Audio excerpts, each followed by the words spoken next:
네, 우리 오늘 같이 볼 말씀은 마가복음 10장 46절에서 52절 말씀입니다. 신약성경 마가복음 10장 46절에서 52절 말씀 한 절씩 번갈아 가면서 읽고 마지막 절은 같이 읽도록 하겠습니다.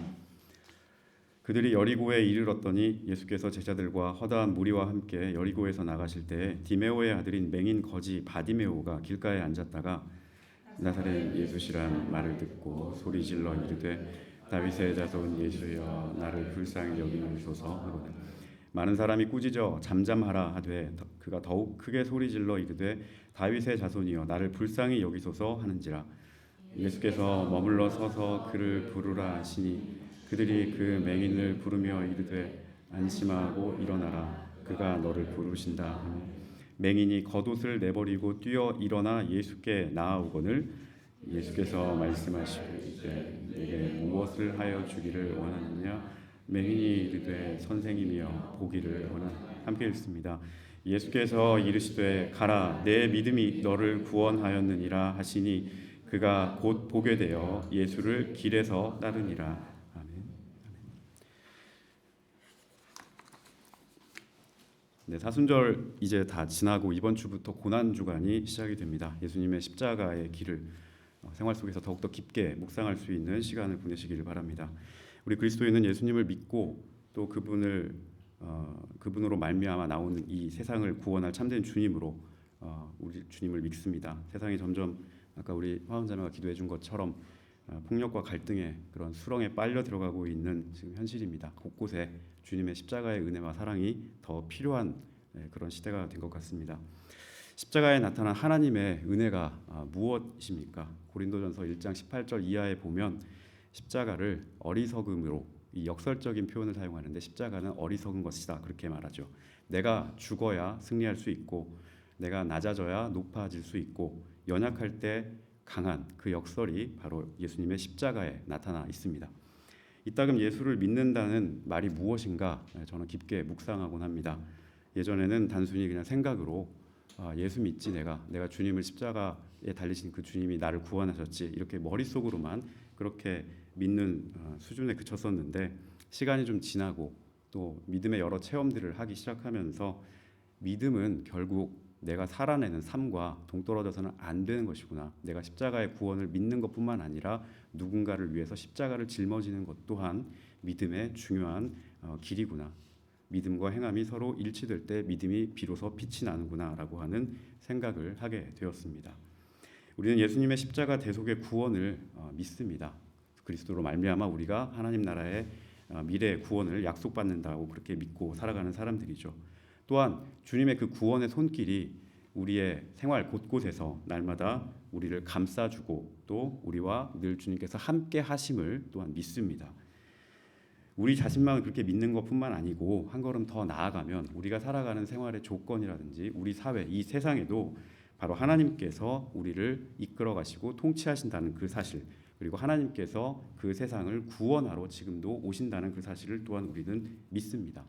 그래서 우리에게 내세의 구원뿐만 아니라 우리가 살아가는 이 삶의 한 가운데서 하나님께서 이 삶 가운데 나에게 주어진 사명이 무엇인지를 늘 고민하면서 그리고 그 뜻을 주님께 맡기면서 살아가는 모습도 바로 믿음으로 살아가는 사람의 모습이라 하겠습니다. 무엇보다 지금 고난주간에 우리가 들어가게 되는데요.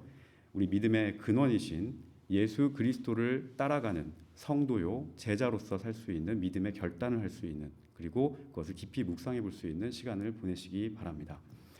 오늘 우리가 읽은 본문에 등장하는 한 사람의 모습은 어떻게 하는 것이 예수님을 따르는 모습인가 이것을 분명하게 말씀하고 있습니다. 개인적으로 저는 사순절 기간과 고난주간 이 무렵이 되면 항상 오늘 본문인 마가복음 10장 46절에서 52절의 본문을 묵상하곤 합니다. 제게 주신 하나님께서 주신 은혜가 있는데 그 은혜의 원초적인 그 본문이 바로 이 본문이기 때문입니다. 여기에 나오는 이 본문에 참 의미 있는 이야기들이 많이 담겨져 있는데요. 오늘 그것을 여러분과 함께 나눠보고자 합니다. 본문에 나오는 이 바디메오라고 하는 사람은 사실 가진 것이 없는 사람입니다. 온전한 것도 그리고 넉넉한 것도 그 사람에게 보장되지 않은 사람입니다. 이 사람은 누울 곳도 마땅치가 않아서 길거리에서 생활하는 사람이었습니다. 다시 풀어서 말하면 모자라고 부족하고 어려운 그런 자신의 형편 가운데 살았던 사람이죠. 우리가 기쁠 때, 즐거울 때는 별로 뭐 어떤 하나님에 대한 그런 게 없지만 또 마음도 편안하지만 그렇지 못할 때 우리한테 그런 어려움이 덧붙여 오고 부족함이 엄습해 오고 그럴 때도 과연 우리는 주님을 따라갈 수 있는 예수님의 말씀을 붙잡을 수 있는 그런 사람일 수 있는가? 오늘 본문이 그것을 우리에게 묻습니다. 이런 질문이 이 무렵이 되면 고난주간이 되면 저의 머리를 다 에워싸고요. 어떻게 하면 이 말씀을 우리 성도님들과 잘 나눠서 말씀을 잘 요리를 해서 나눠드릴 수 있을까 이런 고민들을 많이 하곤 합니다. 오늘 말씀은 사실 단독으로 봐서는 안 되는 말씀입니다. 이 앞에 어떤 사건이 있었습니다. 그 사건과 오늘 말씀을 서로 연결해서 보아야 예수님께서 어떤 제자를 원하고 계시는지를 분명하게 볼 수 있습니다. 마가복음은 다른 복음서도 물론 그렇지만 유독 예수님의 십자가를 강조하는 복음서입니다.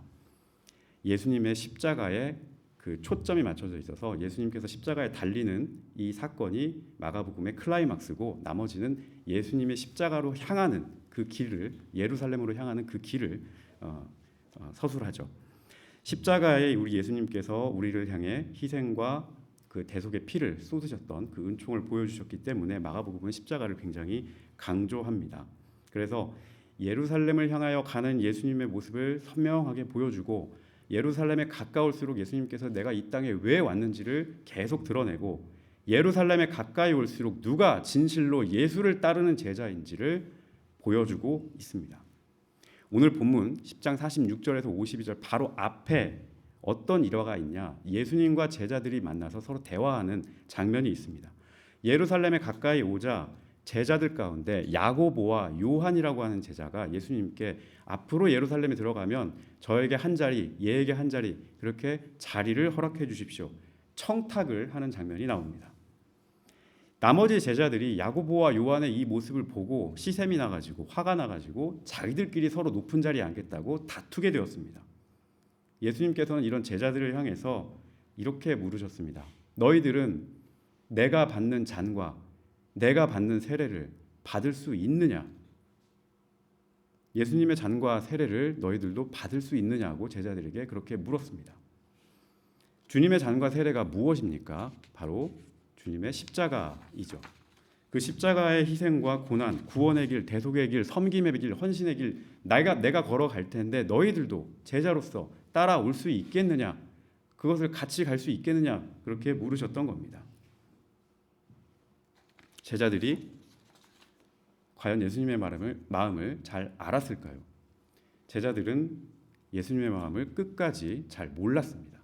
잘 모르고 끝끝내 예수님을 배반하고 떠나고 말았습니다. 가장 가까이에서 예수님 보고 듣고 배우고 익혔던 사람들이지만 예수님께서 이 땅에 오신 이유가 무엇인지 그리고 예수님께서 가시는 길이 어느 길인지를 정확하게 알지 못했던 겁니다. 죽어가는 영혼을 구원하기 위해서 내 몸을 찢지 않으면 그 영혼을 구원할 수 없는 그 십자가의 길을 왜 가야 하는지는 제자들이 전혀 알지 못했습니다. 왜 그랬을까요? 제자들 머릿속에 이미 다른 게 깔려있기 때문입니다. 단지 예수를 통해서 자기의 목적을 달성하려는 그 전제가 머리에 깔려 있으니 무슨 이야기를 들어도 무슨 사건을 보아도 어떤 상황에 처해도 다 자기에게 유리한 쪽으로 그렇게 해석을 하는 거죠. 자기한테 계속 이렇게 구부러져 들어오는 겁니다. 물론 훗날 제자들이 성령 충만해서 이 모든 것을 다 알게 되고 자기 영혼에 꽉 차 있었던 자기의 것을 다 비우고 그 자리에 성령으로 채우고 성령에 충만하여서 그제야 비로소 그때 예수님께서 하셨던 말씀, 그때 일으키셨던 기적, 그 십자가의 의미, 부활의 의미가 무엇인지를 그제서야 비로소 알고 주님의 길을 따라갔던 것을 우리는 잘 알고 있습니다.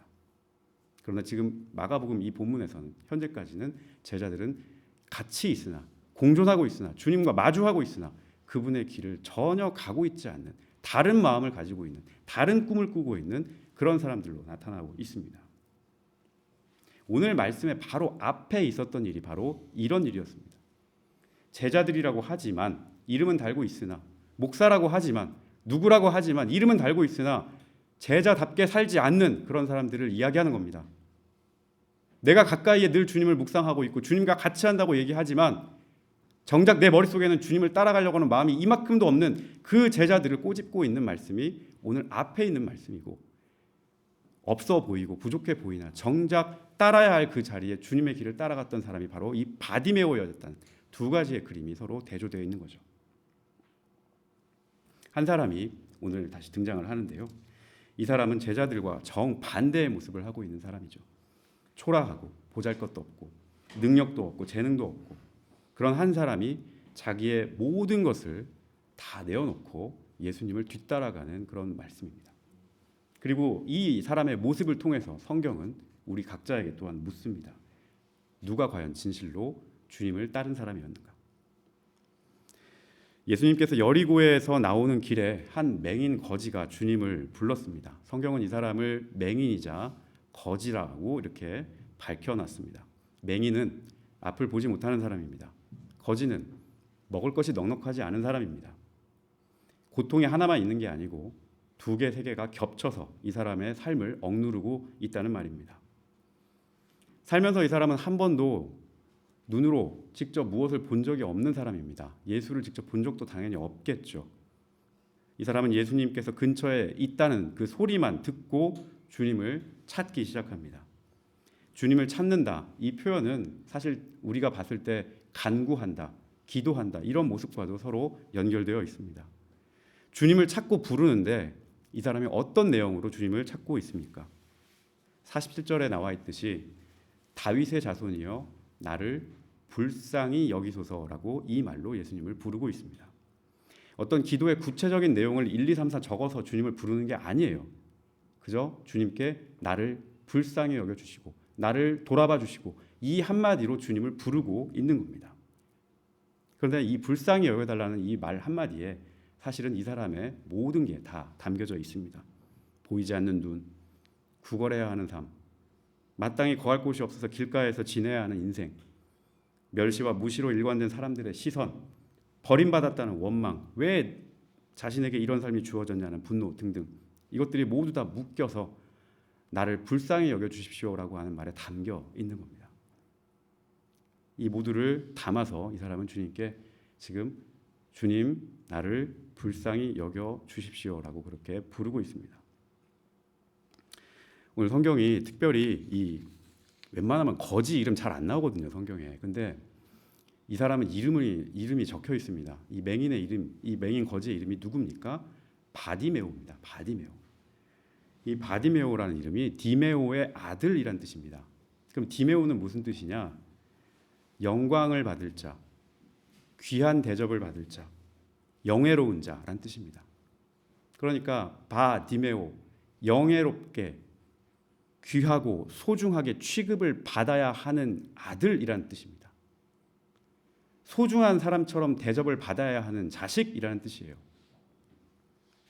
그런데 지금 바디메오의 상황은 그의 이름과는 정반대의 상태이죠. 그가 걸어왔던 삶은 누군가에게 대접을 받고 누군가에게 귀하게 여김을 받는 그런 삶이 아니었습니다. 소중하게 여김 받기는커녕 이 사람은 길바닥에 벌어져서 걸식하고 사람들에게 무시당하고 또 외면을 당하고 살아왔습니다. 지금 이 바디메오가 나사렛 다윗의 자손 나사렛 예수여 나를 불쌍히 여기소서라고 부르는 이 순간조차도 주변 사람들은 이 사람을 없는 사람 취급합니다. 입 다물어라, 시끄럽다. 오늘 말씀해 보면 잠잠하라라고 그렇게 이 사람을 또 다그치고 있습니다. 하지만 바디메오가 중요한 것은 이 기도를 멈추지 않았다는 게 중요합니다. 오히려 더 큰 소리로 예수님을 부릅니다. 다윗의 자손이여 나를 불쌍히 여기소서.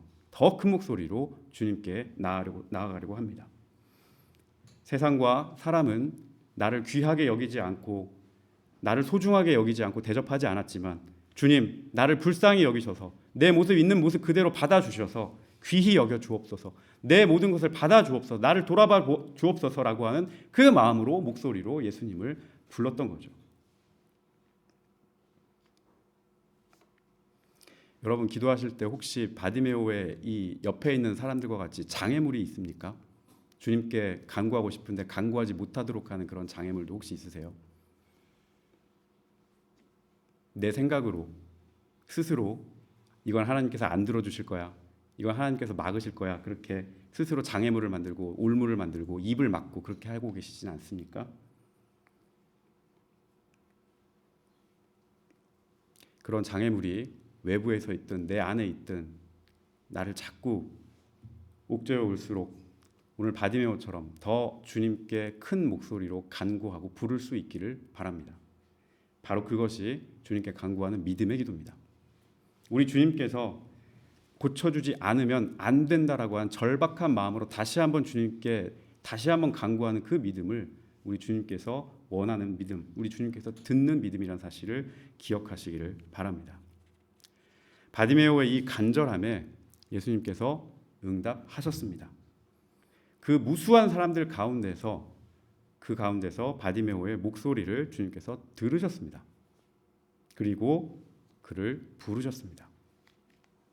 주변에 있는 사람들은 언제나 그를 무시하고 그를 없는 사람 취급했지만 못 본 채 했지만, 그래서 그 사람이 뭔 말만 하려고 하면 입을 막고 조용히 하라, 잠잠하라 그렇게 눌렀지만 예수님께서는 그 소리에, 그 작은 소리에, 보이지도 않아서 어디다 대고 소리 지르는지도 모르는 그 소리를 들으시고 그 사람을 주님과의 만남의 자리로 초대하셨습니다. 그리고 그의 눈을 뜨게 하셨고 다시 보게 하시고 그의 이름처럼 그를 귀하게 존중받아야 할 자, 영화롭게 여겨야 할 자는 바디메오라고 하는 이름을 다시 회복해 해주셨습니다.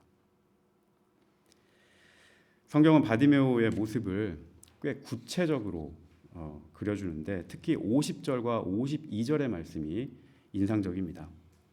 50절 말씀을 보시면 바디메오가 겉옷을 내버리고 일어나 예수께 나아왔다라고 그렇게 적고 있습니다. 바디메오에게 겉옷이란 무엇입니까? 이 거지에게 겉옷은 무엇입니까? 그가 가지고 있던 겉옷은 그의 집입니다. 그가 덮고 자는 이불입니다. 그의 옷입니다. 자기가 생활하는 모든 것을 담당해주고 조건을 만들어주는 자기의 전부입니다. 겉옷을 벗고 주님께 나아갔다는 말은, 이 말씀은 자기가 가지고 있는 모든 걸 다 내팽겨치고 예수 앞으로 나아갔다는 뜻입니다. 내가 가지고 있는 것보다 더 우선, 예수가 더 우선하다는 그 마음으로 주님 앞에 나아갔다는 겁니다. 이전까지 나를 지켜줬고 이전까지 나를 보호해줬던 것이 아니라 이제는 내가 주 안에 들어가서 주님을 내 옷으로 삼고 살겠습니다라고 이전 것을 다 벗고 주 앞에 나아갔다는 그런 말씀이기도 합니다. 바디메오의 이 말씀을 통해서, 이 모습을 통해서 우리는 예수를 가장 앞에다 두는 믿음, 예수님을 가장 앞서 놓고 나아가는 그 성경의 믿음을, 성경의 말씀을 우리가 볼 수가 있는 거죠. 또 52절 말씀을 한번 보시기 바랍니다. 52절 말씀을 보면 눈을 뜨게 된 이 바디메오가 예수님을 어디에서 따랐다고 기록되어 있습니까? 길에서 따랐다고 그렇게 되어 있습니다. 그가 살았던 곳입니다. 그가 늘 거주했던 곳입니다. 그가 늘 구걸했던 자리입니다. 그가 늘 사람들을 불렀던 자리입니다. 멸시받았던 자리, 그의 생활 터전, 거기에서 나음을 입고 거기에서 바로 주님께로 나아가고 주님을 뒤따라갔다라고 그렇게 말씀하고 있습니다. 고난주간이 이번 주부터 시작이 되는데 세상은 참 점점 더 영적으로 맹인이 되어가고 있는 것 같습니다. 육체적으로도 서로 갈등을 더 심화하고 있는 것 같아요. 불쌍히 여김을 받아야 할 사람들이 참 많습니다. 근데 그런 사람들의 목소리를 지도자들이나 정치인들이 잘 들으려 하지 않는 것 같습니다. 오히려 그런 사람들의 목소리를 억누르고 자기 욕심을 더 채우려고 하는 그런 이기적인 모습도 관찰할 수 있습니다. 이런 시기에 예수께로 더 나아가고자 하는 믿음으로 살려는 우리 각자는 어떤 믿음으로 서야 하겠습니까? 예수께로 나아가고자 하는 그분을 부르고 간구하는 우리 각자는 어떠한 마음과 어떠한 믿음으로 말씀을 보고 주님을 바라봐야 하겠습니까? 십자가의 은혜가 필요치 않은 곳이 없는 시대입니다. 주님의 사랑과 주님의 보혈과 주님의 희생과 주님의 은혜가, 주님의 돌봄과 치유가 필요치 않은 곳이 없는 그런 시대가 된 것 같습니다. 우리 주님께서는 이 세상을 섬기러 오셨다고 말씀하셨습니다. 자신의 목숨을 많은 사람의 대속물로 주려 왔다고 말씀하셨습니다. 그런 주님의 대속의 은혜가 그 어느 때보다 필요한 시절을 우리는 보내고 있습니다. 이번 한 주 고난주간 보내시면서 우리 자신과 주님과의 그 관계, 그 믿음의 관계도 다시 한번 정립해 보시고, 나와 주님과의 관계가 얼마나 내가 예수님을 먼저 하고 우선하고 살아가고 있는지도 한번 돌아보시고, 또 눈을 조금 들어서 우리가 살고 있는 이 세상에 나 이외에도 간절히 주님의 은혜와 구원을 필요로 하는 영혼들이 많다는 사실을 기억하시고, 그분들 위해서 기도할 수 있기를 바라고, 또 십자가로 향하는 우리 주님의 길을 더욱더 깊이 묵상할 수 있는 한 주 보낼 수 있기를 예수님의 이름으로 축복하며 말씀을 맺도록 하겠습니다. 사랑이 많으신 하나님 아버지, 감사드립니다. 우리도 바디메오처럼 눈을 떠서 주님을 바라볼 수 있기를 원합니다. 우리도 간구할 때 입을 열어서 우리를 불쌍히 여겨달라고 주님께 간구할 수 있게 하여 주시옵소서. 우리의 형편을 온전히 주님께 맡기고 나아갈 수 있게 하여 주시고, 주님께 더욱더 구하고 나아갈 수 있는 믿음의 사람들이 다 될 수 있도록 주여 역사하여 주시옵소서. 내 안에 있는 모든 것들을 하나님보다 우선시하지 않게 하여 주시고, 하나님을 더욱더 우선으로 하고 예수님을 앞서 세우며 나아갈 수 있는 우리의 믿음이 될 수 있게 하여 주시옵소서. 부족한 것들을 채워주시고 더욱더 주님 앞으로 나아가고자 하는 순전한 믿음을 저희 가운데 허락해 주시어서 주님의 사람으로, 주님의 제자로, 주님의 성도로 살아갈 수 있는 우리 모두가 되게 하여 주시옵소서. 고난주간 하나님, 주님께서 가셨던 그 십자가의 길을 더욱더 깊이 묵상하며 십자가의 보혈과 십자가의 은혜가 필요한 곳에 하나님께서 주시는 그 은혜가 필요한 것이 어디인지를 더욱더 깊이 묵상하고 나아갈 수 있도록 하여 주시옵소서. 우리의 소망이 되신 거룩하신 예수님의 이름으로 기도하였습니다. 아멘.